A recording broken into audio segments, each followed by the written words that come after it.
Party ఫిరాయింపు కేసులో నేడు దానం నాగేందర్ పిటిషన్పై తుది వాదనలు విననున్నారు స్పీకర్ గడ్డం ప్రసాద్. మొన్న 3 పిటిషన్లను విచారణ చేశారు. వివేకానంద, కడియం శ్రీహరి అడ్వకేట్ల వాదనలు పూర్తి కాగా తీర్పుని రిజర్వ్ చేశారు. పాడి కౌశిక్ రెడ్డి, దానం నాగేందర్ అడ్వకేట్ల వాదనలు పూర్తయ్యాయి. ఆ తర్వాత దానం నాగేందర్ అడ్వకేట్ అందుబాటులో లేకపోవడంతో ఏలేటి మహేశ్వర్ రెడ్డి అడ్వకేట్ వాదనను స్పీకర్ వినలేదు. దాంతో ఈ రోజు మధ్యాహ్నం దాదాపు 2:30 గంటల ప్రాంతంలో ఇరువురి వాదనలు వినబోతూ ఉన్నారు.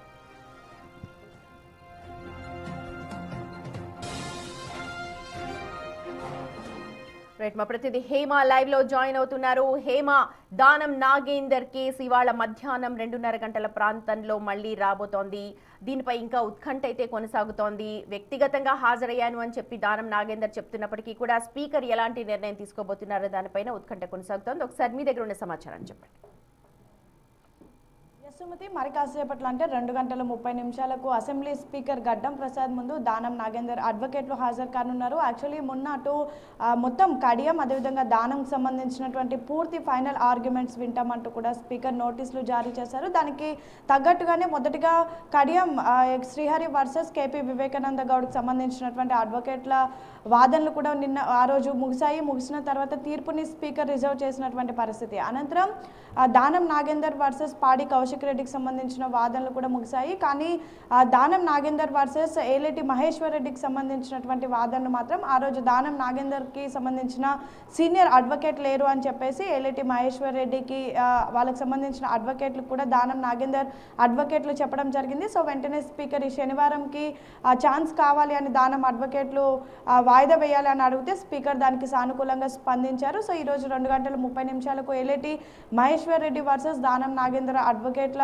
క్రాస్ ఎగ్జామినేషన్ కూడా జరగనుంది. అయితే ఇందులో కీలకంగా మారనుంది ఏలేటి మహేశ్వర్ రెడ్డికి సంబంధించినటువంటి పిటిషన్. ఎందుకంటే ఇప్పటికే పాడి కౌశిక్ రెడ్డి వేసినటువంటి పిటిషన్ 2024 మార్చి సమయంలో మొత్తం బీఆర్ఎస్ ఎమ్మెల్యేలంతా కూడా పిటిషన్ దాఖలు చేశారు. ఆ సమయానికి దానం నాగేందర్ బీఆర్ఎస్ ఎమ్మెల్యేగానే కొనసాగుతూ ఉన్నారు అంటూ కూడా ఆయన టెక్నికల్గా స్పీకర్కి తన వివరణ ఇచ్చారు. కానీ ఏలేటి మహేశ్వర్ రెడ్డి వేసినటువంటి పిటిషన్ మాత్రం దానం నాగేందర్ కాంగ్రెస్ పార్టీ నుంచి బీఫామ్ తీసుకొని ఎంపీ ఎన్నికల్లో పోటీ చేసిన తర్వాత వేసినటువంటి పిటిషన్ కాబట్టి ఖచ్చితంగా ఏలేటి మహేశ్వర్ రెడ్డి పిటిషన్ అనేది చాలా కీగా మారనుంది. సో ఆ పిటిషన్ని బేస్ చేసుకొని దానం నాగేందర్ని సస్పెండ్ చేయాలి, ఆయన పైన అనర్హత వేటు వేయాలి అంటూ కూడా ఏలేటి మహేశ్వర్ రెడ్డికి సంబంధించిన అడ్వకేట్లు అండ్ ఎమ్మెల్యే ఏలేటి మహేశ్వర్ రెడ్డి కూడా స్పీకర్ని కోరినటువంటి పరిస్థితి. అయితే ఇప్పటి వరకు పార్టీ ఫిరాయింపుల్లో మొత్తం 10 మంది ఆరోపణలు ఎదుర్కొంటే సుమతి అందులో గతంలో అంటే మొదటిగా 5 మందికి, తర్వాత పోచారం శ్రీనివాస్ రెడ్డి, కాళే యాదయ్య, ఆ తర్వాత డాక్టర్ సంజయ్, ఇలా 8 మంది ఎమ్మెల్యేలకు కూడా స్పీకర్ ఎటువంటి ఆధారాలు లేవు తమ పైన వస్తున్నటువంటి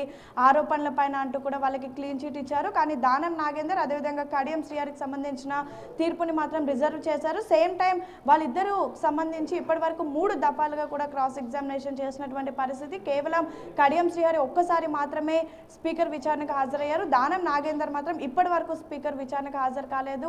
పైగా తనను ఎక్కడ కూడా వ్యక్తిగతంగా హాజరవ్వాలంటూ నోటీసులో మెన్షన్ చేయలేదంటూ ప్రతిసారి తన అడ్వకేట్లనే పంపించినటువంటి పరిస్థితి. అయితే ఇప్పటికే అడ్వకేట్ల క్రాస్ ఎగ్జామినేషన్ అంతా పూర్తయిపోయింది, ఫైనల్ ఆర్గ్యుమెంట్స్ కూడా పూర్తయిపోయాయి. కానీ ఏలేటి మహేశ్వర్ రెడ్డికి సంబంధించినటువంటి పిటిషన్ పైన మరొకసారి వాదనలు వినాలి అంటూ కూడా దానం నాగేందర్కి సంబంధించినటువంటి అడ్వకేట్లు కోరారు. సో శనివారానికి గడువిచ్చారు. ఈరోజు 2:30 ఏలేటి మహేశ్వర్ రెడ్డి వర్సెస్ దానం నాగేందర్కి సంబంధించినటువంటి క్రాస్ ఎగ్జామినేషన్ కూడా ప్రారంభం కానుంది. అయితే ఇందాక మీరు అన్నట్టుగా అసలు ఎలాంటి తీర్పు స్పీకర్ ఇవ్వబోతున్నారు అనేది మాత్రం ప్రస్తుతం ఉత్కంఠ నెలకొంది. ఎందుకంటే ఇప్పటికే 8 మందికి క్లీన్ చిట్ ఇచ్చినప్పటికీ కడియం శ్రీహరి అండ్ దానంకి సంబంధించినటువంటి తీర్పు మాత్రం చాలా కీలకంగా ఉండబోతోంది అంటూ కూడా భావిస్తున్నారు. 8 మంది పైన వాళ్ళ పార్టీ మారినట్టు ఆరోపణలు లేనప్పటికీ, అంటే కేవలం వాళ్ళు ముఖ్యమంత్రి రేవంత్ రెడ్డిని కలిసింది, ఏసీసీ అగ్రనేతల్ని కలిసింది, సేమ్ టైం ముఖ్యమంత్రిని కలిసినటువంటి సమయంలో కండువ కప్పుకున్నది, ఇలాంటి ఫొటోస్ని మాత్రమే ఆధారంగా చూపించారు. కానీ కడియం శ్రీహరి అదేవిధంగా దానం నాగేందర్ మాత్రం నేరుగా కాంగ్రెస్ పార్టీకి సంబంధించినటువంటి యాక్టివిటీస్లో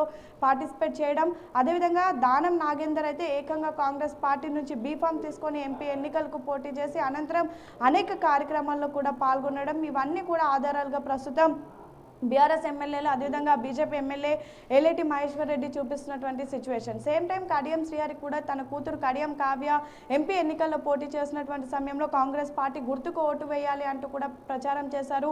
కాంగ్రెస్ ప్రచార రథం ఎక్కి కూడా ఆయన ఎన్నికల్లో ప్రచారం చేశారు. సేమ్ టైం ఇదే గాంధీ భవన్లో జరిగిన అనేక కార్యక్రమాలకు కూడా ఆయన హాజరైనటువంటి పరిస్థితి. అండ్ వరంగల్లో సీనియర్ నేతలు కొండ ఫ్యామిలీ వర్సెస్ మిగతా ఎమ్మెల్యేలు గొడవలు జరిగినటువంటి సమయంలో కూడా నేరుగా మీనాక్షి నటరాజన్ కూడా వెళ్ళి కలిసారు. ఆ నెక్స్ట్ డే అవన్నీ కూడా పేపర్లో టీవీలో ఆ వీడియోస్ ఫుటేజ్ వచ్చినటువంటి పరిస్థితి. ఆ ఆధారాలన్నీ కూడా ప్రస్తుతం చూపించి వీళ్ళు కాంగ్రెస్లో జాయిన్ అయ్యారు అనడానికి ఇంతకు మించి ఆధారాలు ఏమీ లేవు. సో వీళ్ళిద్దరిపైన అనర్హత వేటు ప్రకటించాలి, వీళ్ళిద్దరిని కూడా సస్పెండ్ చేయాలి అంటూ కూడా చాలా బలంగా బీఆర్ఎస్ ఎమ్మెల్యేలు ఏలేటి మహేశ్వర్ రెడ్డి కోరుతున్నారు. కానీ స్పీకర్ ఎలాంటి నిర్ణయం తీసుకుంటారు అనేది మాత్రం వేచి చూడాలి. సేమ్ టైం ఒకవైపు ఈ రెండు ప్రాంతాలు ఉప ఎన్నికలు వస్తాయంటూ కూడా చాలా ధీమాగా పిటిషన్దారులు ఎమ్మెల్యేలు చెప్తుంటే అంతే ధీమాగా ఇద్దరు ఎమ్మెల్యేలు కూడా ఖచ్చితంగా తమకు క్లీన్ చిట్ వస్తుందంటూ కూడా భావిస్తున్నారు. ఎందుకంటే దానం నాగేందర్ పైన పిటిషన్ దాఖలైనటువంటి సమయానికి తను బీఆర్ఎస్ పార్టీలోనే కొనసాగుతున్నానంటూ అండ్ సేమ్ టైం మిగతా దాని తర్వాత జరిగినటువంటి కార్యక్రమాల్లో తను పాల్గొన్నది కానీ